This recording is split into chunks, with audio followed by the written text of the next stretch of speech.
I have a check right on my desk at home waiting to cash. But did you? Well, this is interesting.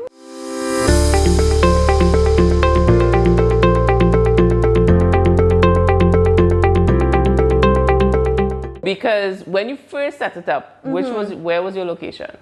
I think my location, I'm pretty sure my location is probably Barbados as well. I think you should check that because I don't know if it changed since, but like whenever we create for our customers or anything and anything in the Caribbean, they say you're not in the. No, but my location is Barbados now, so we can look at that after. But my location is definitely Barbados now because the checks are. I know before it was not possible to have Barbados links, so yeah, you are correct in that. But I can't remember when it changed, and I literally changed it to Barbados because at one point they had like Jamaica and some of the bigger Caribbean countries, and Barbados was in there. And then I was able to change it to Barbados, and they said, well, how do you want to get this money? I said, well, you can put it in a check and send it to me, and my checks come in the mail to me in Barbados. So okay, yeah, we'll definitely have to investigate that. Yeah, we can look into that. Yeah, because we did interview a guy a couple months ago, and he said he put the location as US, although he's in Trinidad. That's the only way he could have gotten paid.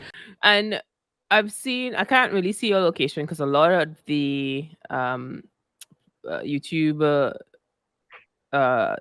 channels, you can see location, and it usually says you have to be in the US. You can't be in Trinidad and Tobago as a location if you want to monetize. So what's your location on your YouTube? I am from New York. So that's interesting. We can look into that. Yeah, after. So what is the biggest check you've ever gotten from YouTube? Because I know it's over time, but like, what is the most substantial thing that comes to your head? This is from Google AdSense? Yes. I would probably say maybe 200 US or so from Google AdSense. Yeah. But as I said, the YouTube has kind of taken a little backseat, and I've delved more into the content creation aspect, specifically like on Instagram. I think it makes me a little more creative, those short form videos. So I've delved into that, and I have secured a long-term contract, which is, I want to say four digits each month. But just goes to show that if you think outside the box, I mean, everyone knows YouTube, but if you think outside the box, there are opportunities for you to make money. You might have to push a little harder because obviously your location and the visual, the sound and everything is different, but there are opportunities outside, in YouTube, Instagram, TikTok, there are opportunities to make money as a content creator in the Caribbean. I think I saw a couple videos of people talking about just creating content for brands, and this is not influencer based. So if you have 0 influencers, you could even do this. If you are someone that is great in making something look, it doesn't even have to be pretty, but if you're someone that's good in creating content or telling a story visually or writing a script and putting it into a video, you can make money. So for instance, for me, I said, okay, what do I have that sets me apart? And I say, okay, we have sand, we have sun, we have sea. So let me contact some brands that sell beach towels, for example. And I say, and I write, and I pitch them, I research them, and I pitch them, and I said, I saw your company. I love what y'all are doing. I love what you promote and what you support. I endorse that. I said, I love your products. I live on an island and we have crystal clear waters. We have white sand. This will be the perfect backdrop for you to display your towels. And I use what I have, I pitch what I have, and I contact these brands, and I realize, hey, I get him responses. Some are saying, we would love to work with you. What's your rate? What's your fee? And through that, I started getting contracts, making money, and I realized I don't even have to have a following. I don't even have to have a following. If I can tell a visual story and I can do it well, that's all that. Yeah. So these are companies outside the Caribbean? Correct. I actually started a long-term contract with one in South Korea. Wow. Yeah, we had we had I think it was a Zoom meeting, and it was 9 o'clock on, I think, Thursday morning for her, and it was 8 o'clock on Wednesday night for me. And I said, and we started the contract, the partnership. And yeah, so I say that to say that, like, don't limit yourself, especially in the Caribbean. Unfortunately, we are still a little behind the times in terms of putting money behind content creators. So don't limit yourself to think that you have to stick to the Caribbean. Use what you have. Use your accent. Use what you have around you in your country. Pitch yourself and say, hey, this is what I can do for you. People have this misconception that creating content is this easy thing to do, that it is not a job. It is one of the hardest jobs there is to do. I always say I call it background noise, right? So stuff in my home, I never realized how much background noise I have until I'm ready to film a video, sit down and I say, what's that doing there? And I have to shift it out to the way. I'm like, all right, let me clean that a little bit.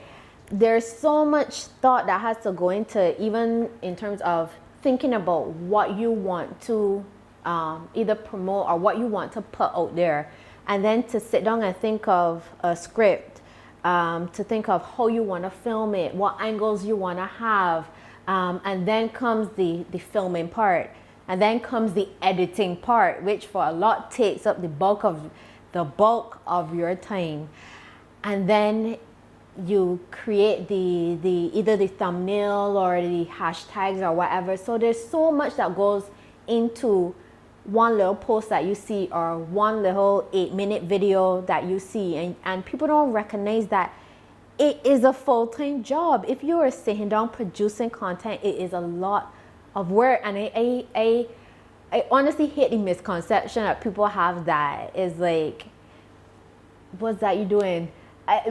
There was a time where even my family and my friends would be like, yo, what are you doing with that camera? You always have a camera, until they realize that there's money to be made with the camera. So when I travel now and people see my vlogging camera, they're like, oh, you're on YouTube? What's your channel?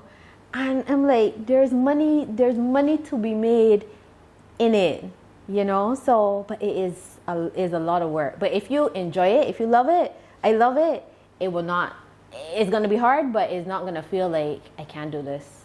The unconventional aspect of it, everyone is accustomed to the 9 to 5 or the 8 to 4 job where you sit down and you know, where you're tired. They're not accustomed to the entrepreneur, the content creator, the person that works from home and makes money. So it's still kind of like a concept, like, how do you make money? It's still an airy-fairy concept for a lot of people. They're like, so you get paid money, you get checks. I do. I think there's always going to be a space for television and radio, but I find with my generation and then the generations that come after, there is a heavy emphasis on social media.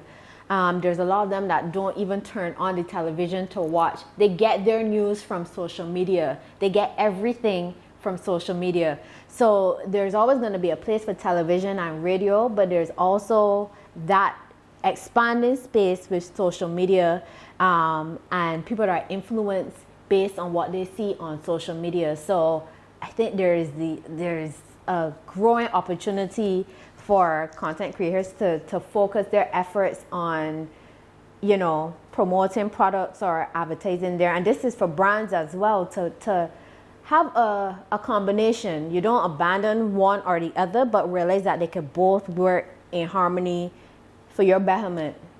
I have lived overseas, which has opened my eyes to a lot of things, and to not be as sheltered. And that's not an insult for the Caribbean or anything, but it has opened my eyes to recognize that There's some things that I am comfortable sharing. That might be a little, people might be a little, she said that. Oh, okay. But when you realize that there are people that may be going through the same thing, and they're looking for avenues or resources, and they stumble upon your video and they say, I can't tell you how much that helped me. Then for me, it's like, okay, I gave a little of myself, and it's therapeutic to do that as well. I gave a little of myself, I didn't lose anything, and I helped somebody along the way. So it's those conversations where people like, I can't believe that you said that, or I can't believe that you. I'm like, yeah, I mean, if you were looking for a problem, the number one place people go is Google and YouTube. They go hand in hand. I mean, they're owned by the same company. They go hand in hand. And if you want to find the simplest thing, you go and Google it. And you are so happy to find someone that had the solution, how to tie a shoelace, something that you won't even think about.